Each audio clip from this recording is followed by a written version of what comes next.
Excuse me? Harosh's shouting was finally overheard, and the Marines quieted down. Everyone was now staring at him. They all seemed to be confused, which irritated him even more. This war is not something to joke about. They are killing, torturing, and raping my people. It's not some kind of sick game that you make it out to be. Harosh brought a hand to his chest. I've seen what they do firsthand. Countless friends, right in front of...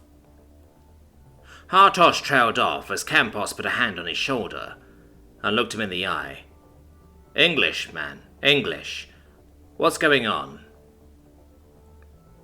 In his outburst, Harosh had reverted to his own tongue. Nothing that he said made sense to them. Not that it really would have either way. They didn't understand war like he did. Campos pushed down on his shoulder firmly, guiding him back down into his seat. Hey, just calm down and take a drink, alright? Campos tried to comfort him. Harosh was full of emotion, but he decided to take the Marine's advice. He gulped down a large swig, hardly caring about the burn. Memories from Chibus flooded back from his outburst. When he tried to explain to the humans what he was feeling, he choked on his words. Whatever composure he had left slipped away, and he began to break down in tears. Tyr leaned in and placed his hand on Harosh's other shoulder. Listen, man, we've all been through some shit. We can talk about it, but first you gotta calm down. Harosh nodded, still not able to put together any English words. He worked on controlling his breathing and took another drink. After a few minutes, he finally began to calm down. The alcohol soothed his nerves. He took a deep breath before finally speaking. It was a long time ago. The Veek were at the doorstep of Chibus, and I had just turned of age. Despite the demands of my family, I volunteered for the army.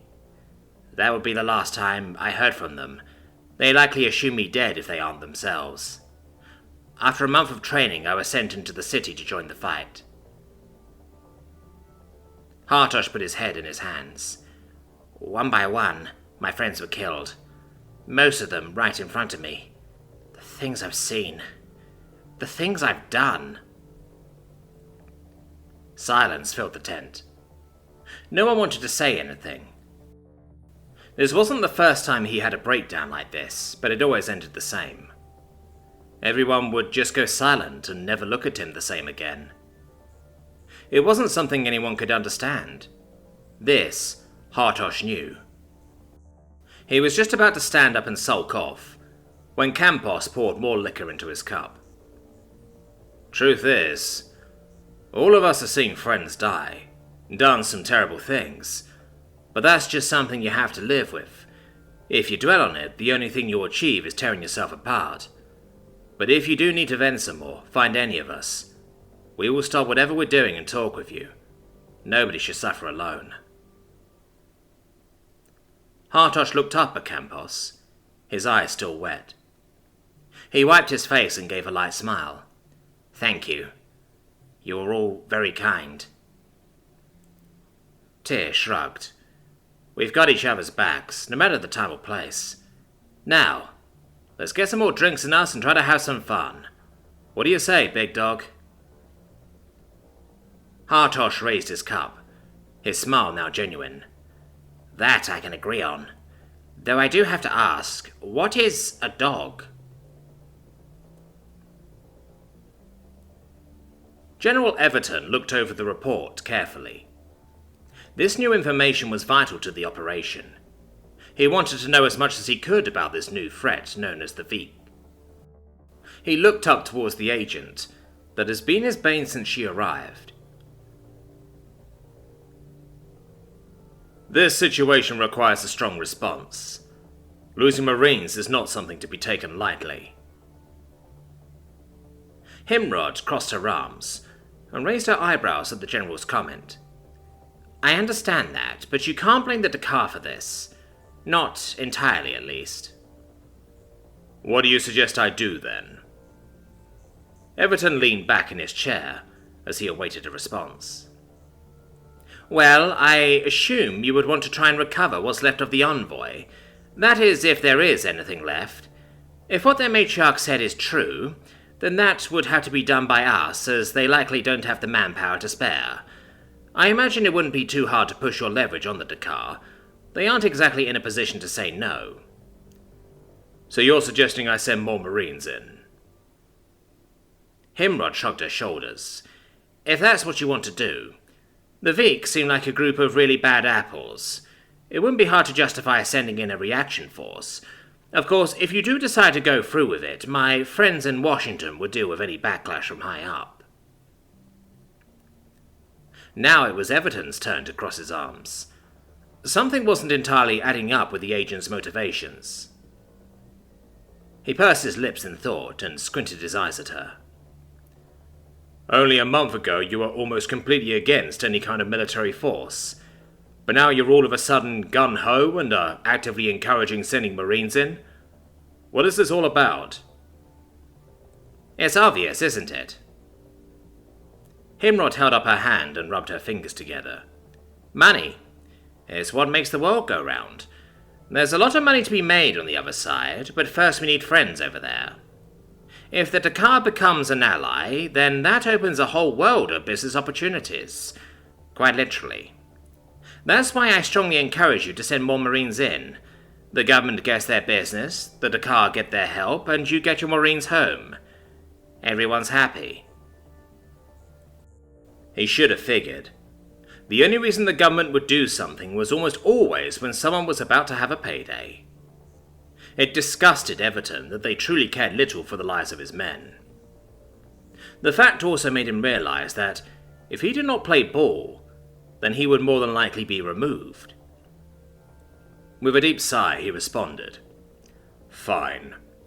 I will prepare a company of Marines to go through and attempt to recover the envoy. However, it will be the Dakar's final say. If they do not want it, then there is not much I can do." He gave a smug smile. "That's all I can ask." Shilukik waited. There really was nothing more she could do at this time. It was not common that the council chambers were silent, especially during a meeting. They were all waiting for the same thing, a response from humanity. She half expected a full declaration of war, perhaps a demand of subjugation. Subjugation may not be the worst outcome of this whole situation. Certainly beats being at the mercy of the Veek. A knock at the chamber doors made everyone jump. Shilukik's heart dropped. This was it. There was no procrastinating the message. An officer stepped through the door. He was as steely-faced as any soldier should be. The soldier stepped forward and bowed. "Good morning, ladies and gentlemen. I have a message from the Isfa addressed to the matriarch." Shilukik took note of the improper naming of the humans. It was understandable when they did not know what they called themselves. Isfa was an old word, essentially meaning little ones. It was something that could definitely be seen as an insult, if any human actually knew what it meant. She walked over and gave a bow in return, before taking the letter. She returned to her seat and looked at the unopened message. It was made of the impeccably quality paper that was almost humanity's signature at this point. With bated breath, she tore open the seal with a claw and read the text. Without thinking, she spoke to herself. "They want to help us." "What did you say?" a council member asked, causing Shilukik to look up. She realized that every eye in the chamber was on her. "They want to send some of their forces into Earthland to attempt to recover their lost envoy. No doubt their presence would be beneficial to us." A council member stood. He smacked his palm against the table. "We mustn't let them. We already have a foreign army going through our land. Why let another?" Without skipping a beat, another stood. "It's not like we have much of a choice. If we don't allow them passage, then they'll force their way through. Do you not remember their reaction when we had some of their own on New Hope? We don't even have time to evacuate the site to seal the portal." A general interjected. "This is what we've been wanting. From the start of talks with these humans, we wanted military aid. Now that they want to fight the Veek head on, you get cold feet? It doesn't make sense." "What do you think they're going to do once they get their envoy back? I tell you what, they're going to point their guns straight to us," the first councilman responded. "Why would they do that?" Shilukik spoke, causing everyone to fall silent and look at her. "At every step, the humans not only have worked to cooperate with us, but actively help us. Are you so quick to forget why the envoy was here in the first place?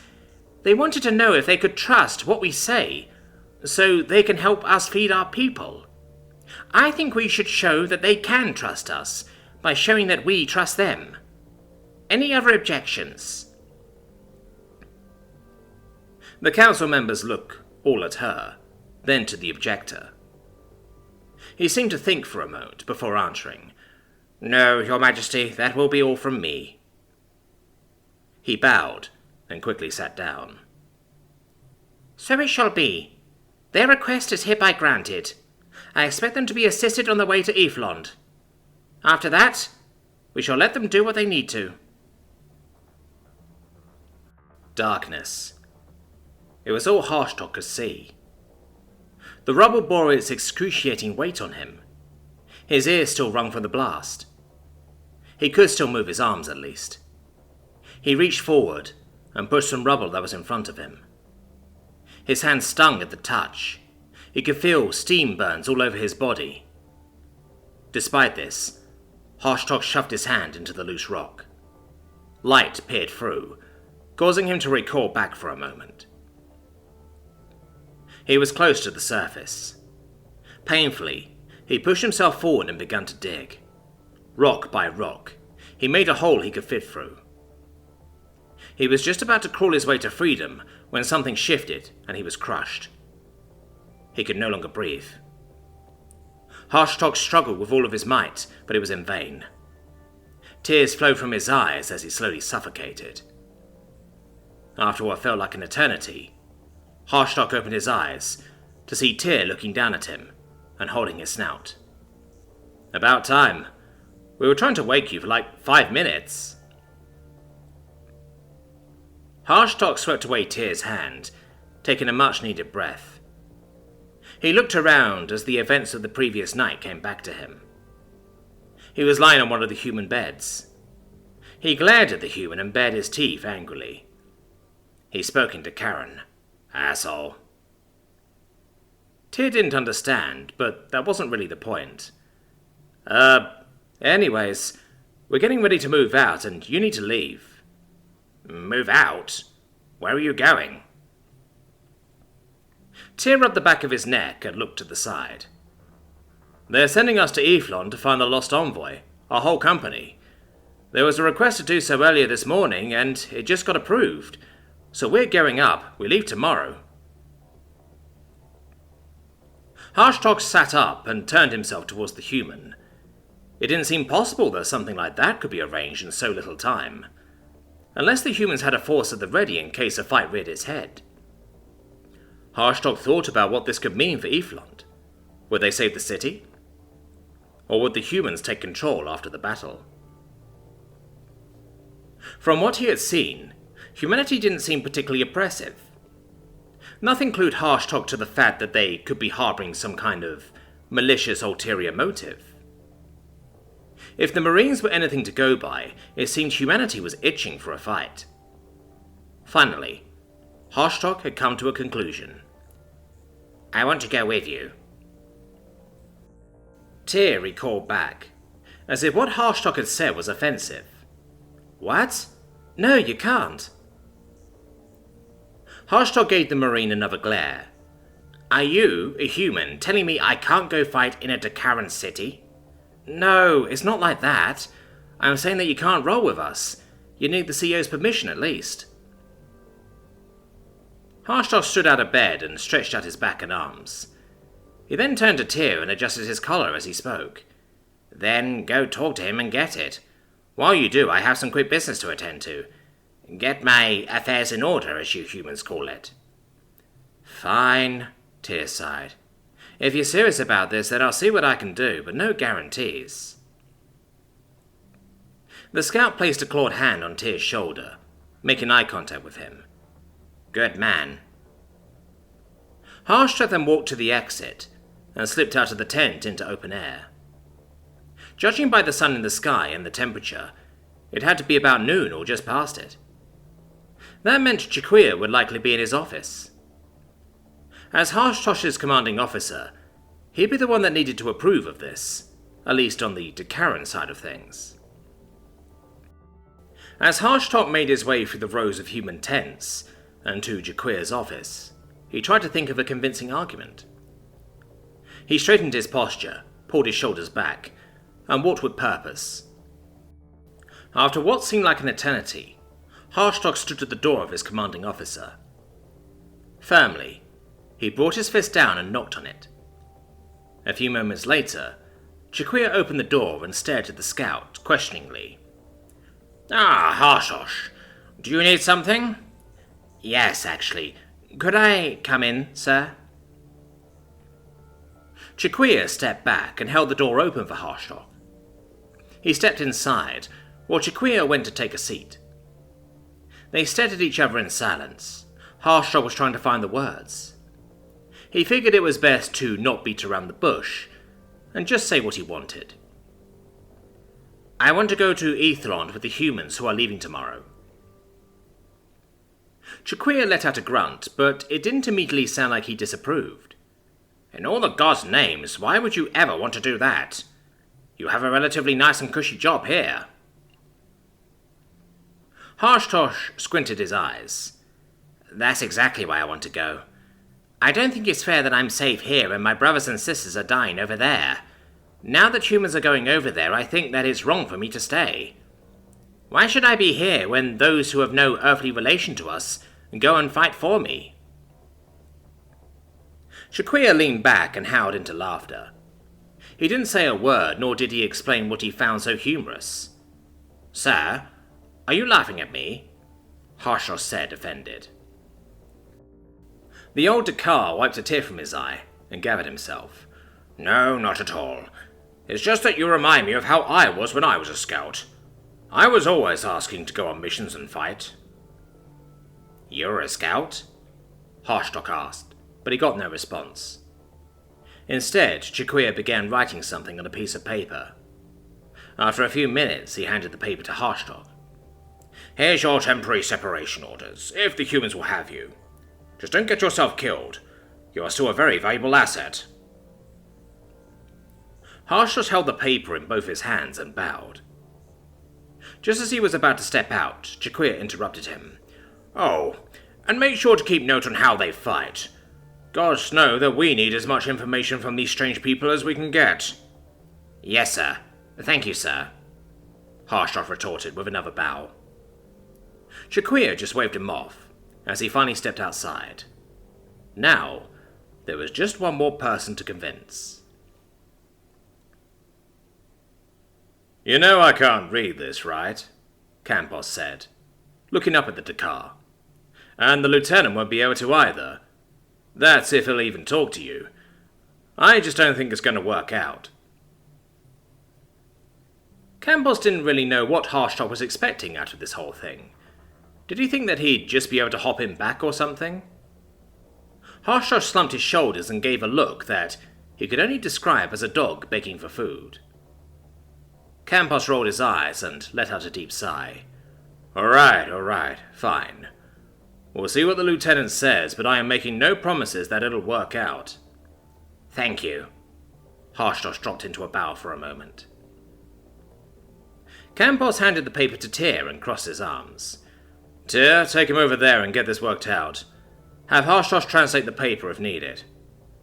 Aye, Sergeant. The two of them quickly shuffled out of the tent, leaving Birdie, Harrison, and Campos. The sergeant thought about all the complications that would come with having a Dakar in his squad. He didn't know how much training Harosh had been through, though he doubted that it would transfer well to anything that they'd be doing. If the request was approved, then he would have to find a way to somehow equip and train someone in a single day, at least to the point of basic understanding. Burdine, Harrison, see if you can acquire a full kit for Harshdog. Knowing my luck, he's probably going to be joining us. The two Marines nodded, before also making their way out of the tent. While he waited, Campos took the time to find a mop suit that would fit the Dakar.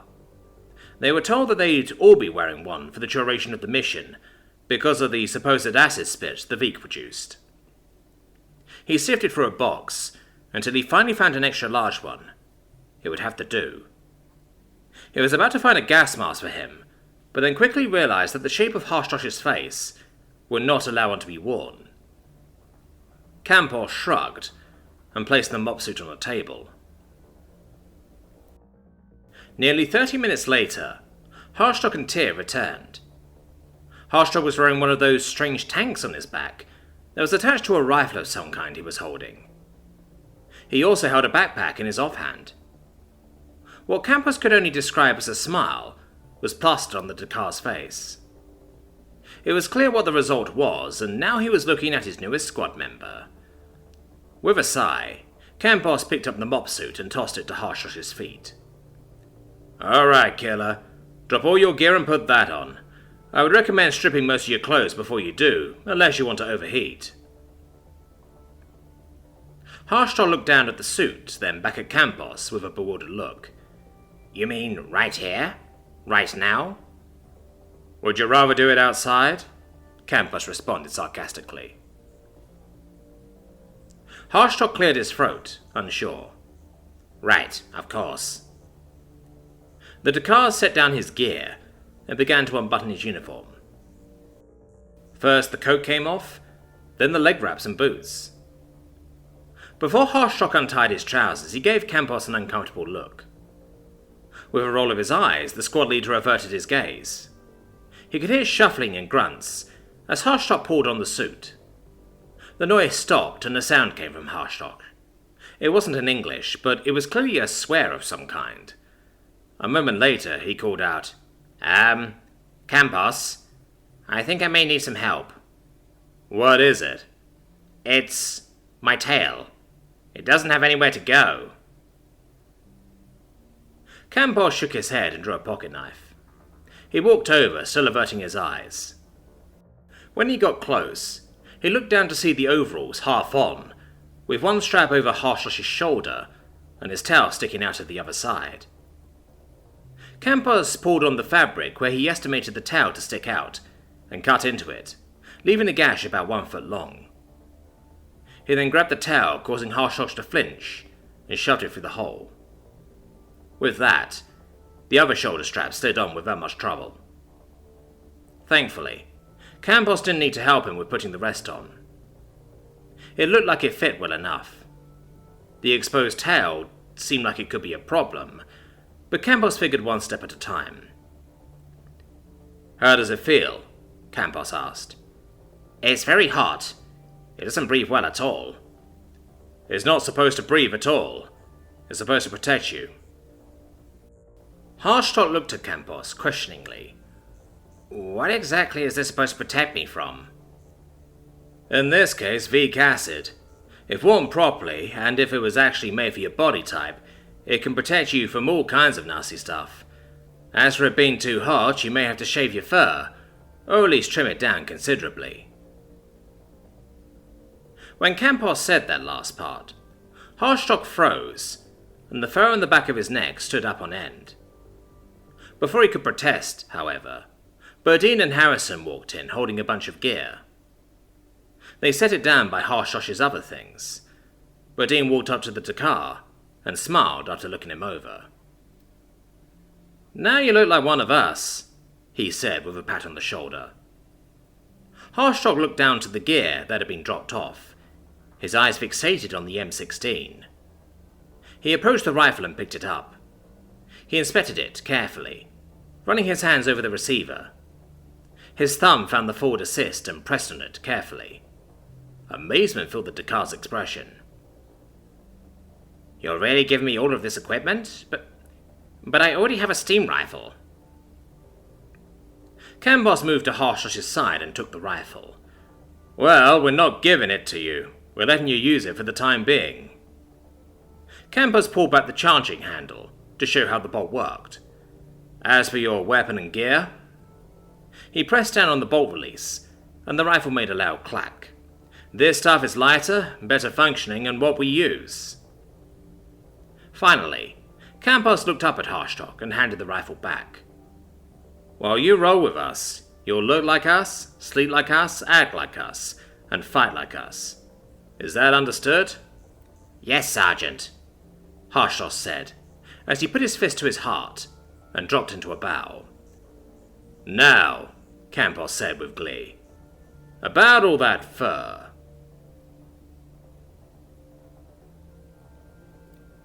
Cold. It was the first time in years that Harshdog had truly felt cold. Campos had offered to let him sleep in the warmer human tent, but for some reason, Harshdog had declined. He wandered back to the argument about the generator. The humans weren't lying when they said that they needed it. It was early in the morning, way earlier than he thought necessary. Not that he would have gotten much sleep anyways. Harshdog slowly unwrapped himself from his blankets and exposed himself to the harsh morning air. He groaned when he looked at what was left of his fur. They had trimmed it to the point that only his fuzzy undercoat was left. If any other Dakar saw him like this, they'd probably remark that he looked like he was fresh from the egg. Thankfully, the fur that would be left exposed after he had put on the protection suit was spared. Harshdog quickly pulled on the suit in question and felt himself begin to warm up to a normal level.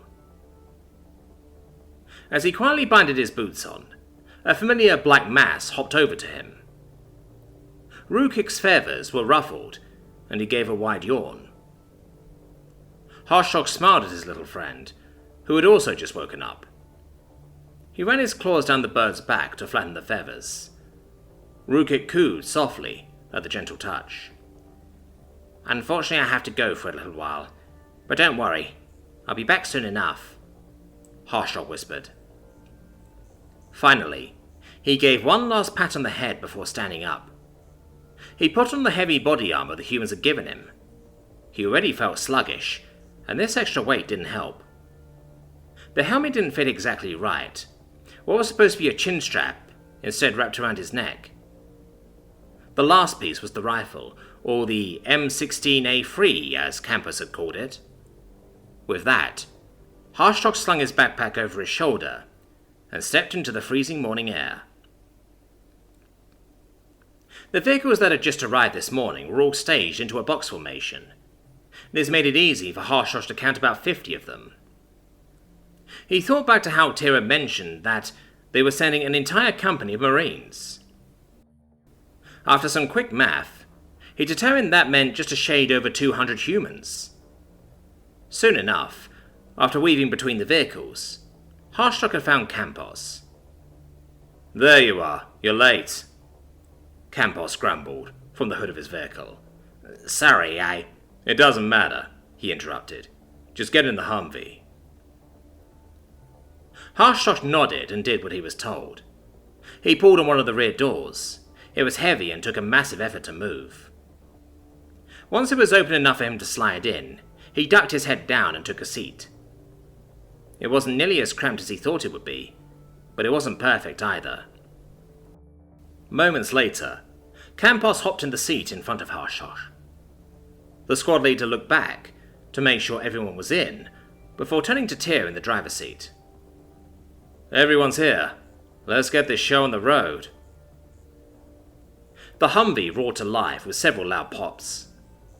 Harshdog, looking to his left to see Harrison sitting next to him. The legs of who he assumed belonged to Burdine stood between them. Harrison smiled as he presented a small round container to Harshdog. One side was opened, revealing a dark mass of what he could only describe as fibers. Harrison stuck the can out further. Try some. It's good.